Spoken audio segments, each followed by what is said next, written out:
Bonjour, mais vous voilà, de nouveau présent pour ce rendez-vous matinal qui parfois arrive l'après-midi aussi parce que je les enregistre le matin.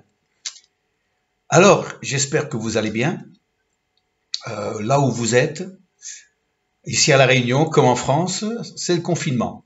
Nous espérons que ça ne va pas durer éternellement. Voilà, donc aujourd'hui, nous continuons notre série sur à la découverte du cœur du Père. Et nous sommes au chapitre 17, et pour ceux qui connaissent un peu la Bible, ils savent tout de suite que le chapitre 17, c'est la fameuse prière sacerdotale de Jésus. Elle est priée dans la présence de ses disciples. C'est tout près de la fin de son ministère public. Il sait que très bientôt, il va souffrir, va mourir. Le ton est grave. Et il va parler dans sa prière du Père, évidemment, mais aussi de ses disciples. Alors nous allons lire le verset 24, Jean 17, 24. Père, je veux que là où je suis, ce que tu m'as donné soit aussi avec moi, afin qu'ils voient ma gloire, la gloire que tu m'as donnée, parce que tu m'as aimé avant la fondation du monde. C'est pas la première fois dans cette prière que Jésus va appeler ses disciples ce que tu m'as donné. Et certainement, juste avant sa mort, Jésus a pris conscience que chacun de ses disciples, c'était le Père qui lui avait donné. Pourtant, c'est Jésus qui les a choisis. Il les a choisis là où ils étaient. Certains dans une barque de pêche, d'autres dans un bureau de péager. Alors, il a l'impression quand même ici que bien que ce soit lui qui ait choisi ses 12 disciples, en fait, c'est le Père qui les a donnés. Et en les appelant ceux que tu m'as donnés, il est en train de dire que chacun de ses disciples est un cadeau. Un cadeau du Père. Alors, ce qu'il faut comprendre quand vous regardez de près les éléments dans ce verset, nous découvrons que le Père donne 3 choses au Fils. Rappelons-nous que lorsque nous voyons Fils avec un F majuscule, si nous le remplaçons par un F minuscule, ça s'applique aussi à nous. Il donne, dans l'ordre que ça paraît dans le verset, des gens, ensuite la gloire et l'amour. Mais dans l'ordre chronologique d'une vie, c'est l'amour qui vient avant le commencement, le début d'une vie, avant la fondation du monde. Jésus a dit, la gloire vient après la fin d'une vie. Et entre les deux, qu'est-ce qu'il y a qui fait le lien entre l'amour et la gloire? C'est les gens. C'est les gens. Oui, finalement, la gloire va venir de comment nous gérons, nous qui avons reçu l'amour de Dieu, comment nous gérons les gens avec justement cet amour. Alors quand nous voyons l'exemple de Jésus, je trouve ça plutôt encourageant, franchement. Pourquoi? Parce que les 12 disciples, il y avait Pierre, il y avait Jean, il y avait Jacques, il y avait Thomas, et il y avait même Judas. Et oui, Judas, c'était pas le diable qui l'a donné à Jésus. C'était le Père. Le diable, ensuite, a manipulé Judas, mais au départ, Judas faisait partie des dons que Dieu a fait à son fils en lui disant « gère ». Tu as 3 ans et demi pour gérer les Pierre, les Jean, les Jacques, les Thomas, les Judas et tous les autres. Alors on dit c'est des dons, mais c'était pas forcément des cadeaux. Non, non. Et pourtant, Jésus les a gérés.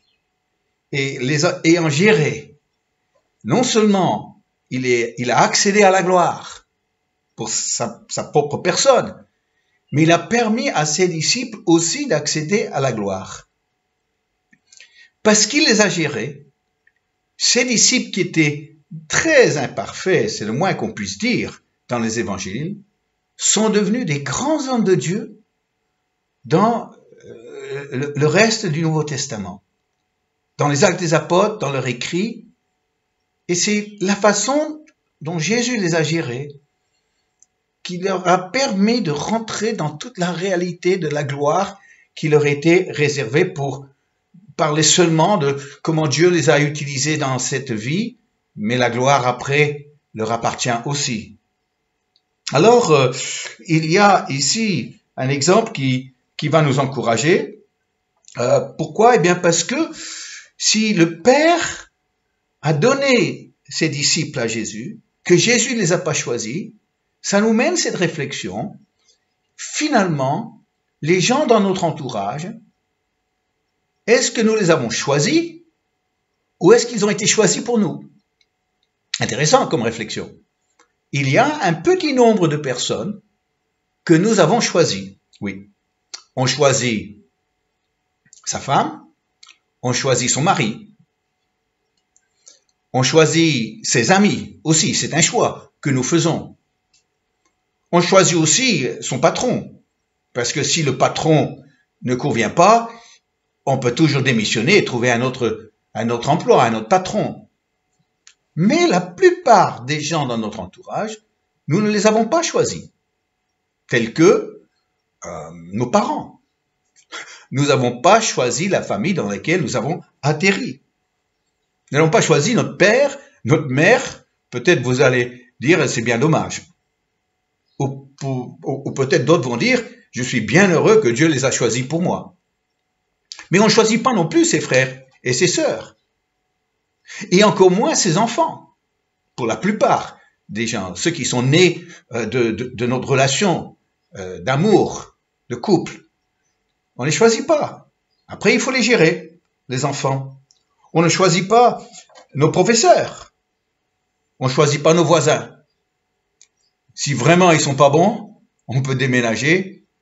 Mais souvent, on a plutôt l'impression de subir des voisins qui ne sont pas les meilleurs. On ne choisit pas non plus les collègues.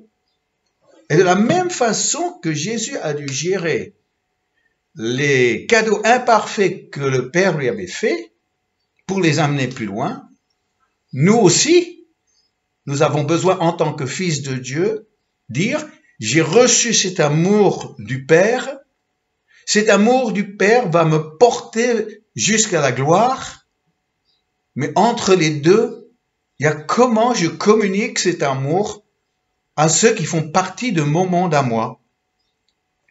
Oui, dans la vie spirituelle, le plus grand défi, c'est l'humain. Ah oui, de gérer l'humain. Et quand je parle de gérer l'humain, je parle de gérer soi-même, sa propre vie personnelle, je dirais sa vie charnelle, sa vie naturelle, pour qu'elle soit un atout plutôt qu'un fardeau qui empêche la vie spirituelle de se développer. Mais il y a aussi les autres. Ah, les autres. Donc l'amour du Père que nous avons reçu a besoin maintenant d'être traduit dans notre façon de gérer l'être humain. Et par ce moyen-là, nous allons accéder à la gloire de Dieu. Très simple. Très simple dans la compréhension, pas forcément très simple dans l'exécution, n'est-ce pas? Alors, si je me rappelle de tous les cas difficiles que j'ai dû gérer,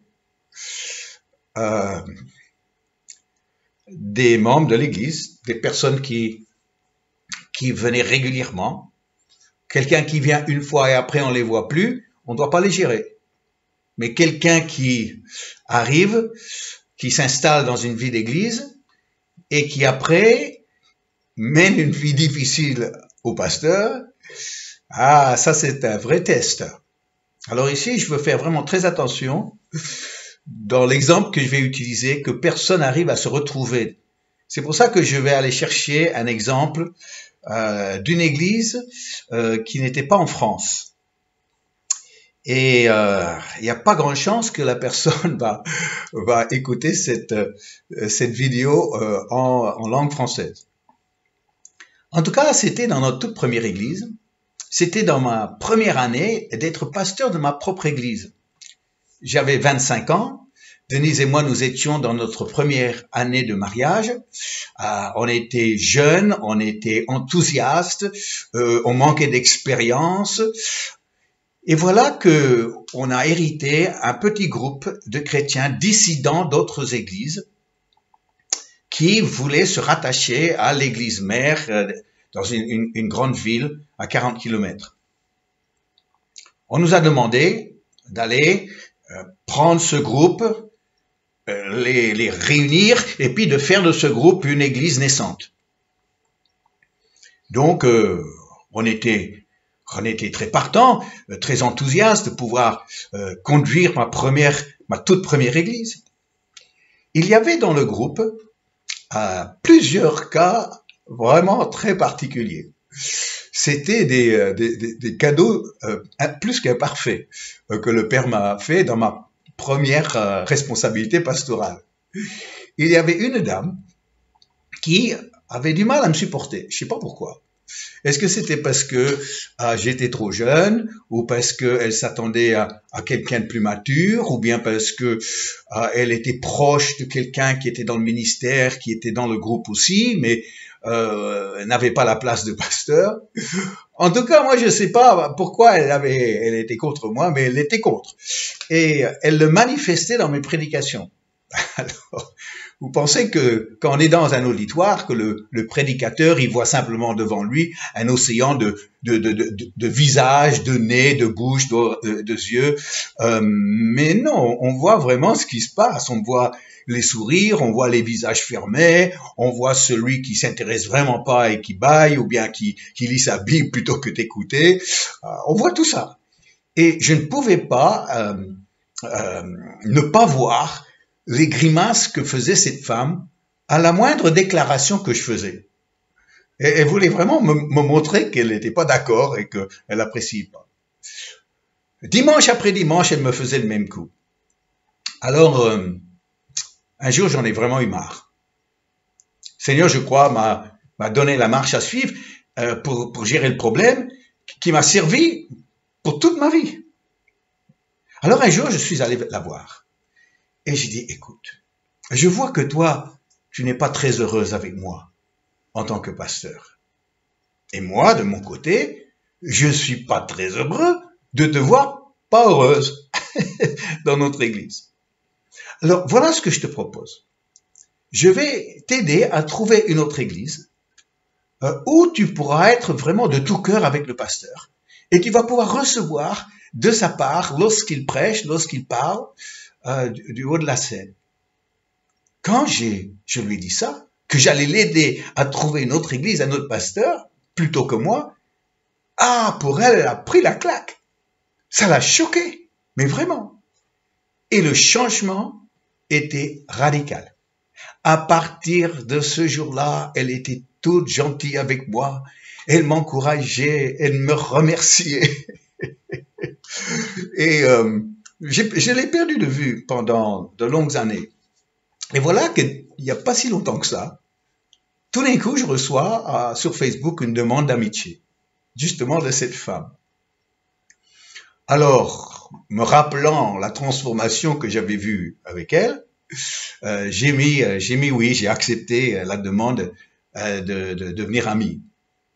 Alors là, eh bien, ça fusait des j'aime, des j'adore, des commentaires au moindre poste. C'était très très effervescent. Alors maintenant, je devais la gérer autrement. Mais ça, c'est l'être humain. C'est l'être humain qui aime Jésus. Parfois, il est maladroit, parfois, il est immature, parfois, il est instable, parfois, il est juste pas bien motivé. En tout cas, on n'a pas le choix. Quand c'est le Père qui nous l'a donné, il dit maintenant tu gères. Jésus a dû gérer Judas.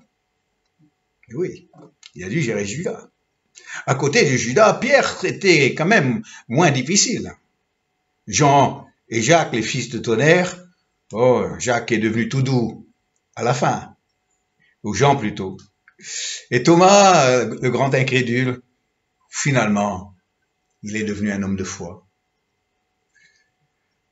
Alors, vous voulez la gloire, chers amis. La gloire viendra lorsque vous faites quelque chose avec l'amour que vous avez reçu du Père, avant même que votre vie ait commencé. Et que cet amour, eh bien, vous avez pu le traduire, vous avez pu le communiquer autour de vous à tout le monde. Pas seulement aux gens aimables, pas seulement aux gens qui sont faciles à aimer, mais à tout le monde. Et ayant fait cela, la gloire t'attend. Alors, je vous invite à prier avec moi. Là, il y a tout un programme, tout un défi à relever. Mais au bout, tu seras bien content de l'avoir relevé, celui-là. On va prier.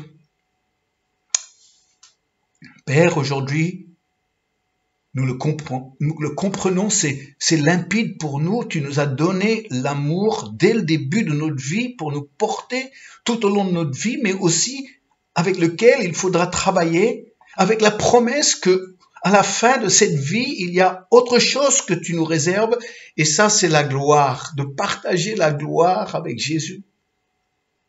Oh Père, mais entre les deux, l'être humain, entre les deux, des gens faciles à aimer et des gens difficiles à aimer. Mais tu ne nous demandes pas de nous réserver et nous limiter aux gens faciles à aimer, mais d'arriver à traduire, à apporter cet amour que nous avons reçu à chaque personne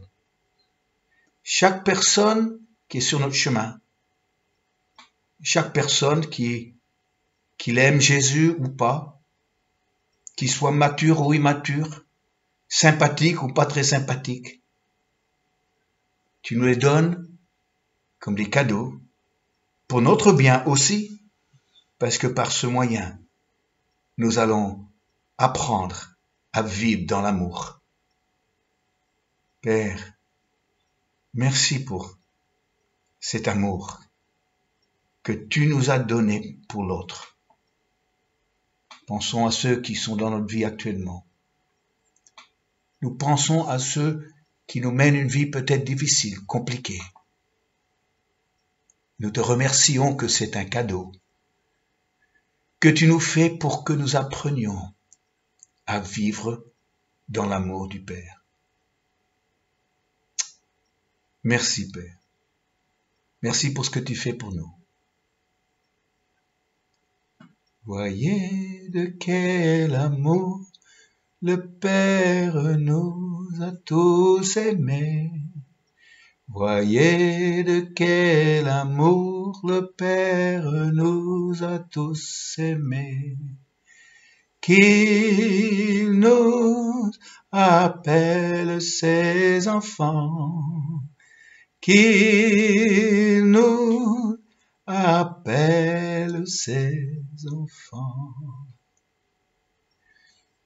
Alors, je vous souhaite une belle journée en communiquant l'amour que vous avez reçu du Père. Au revoir et à demain.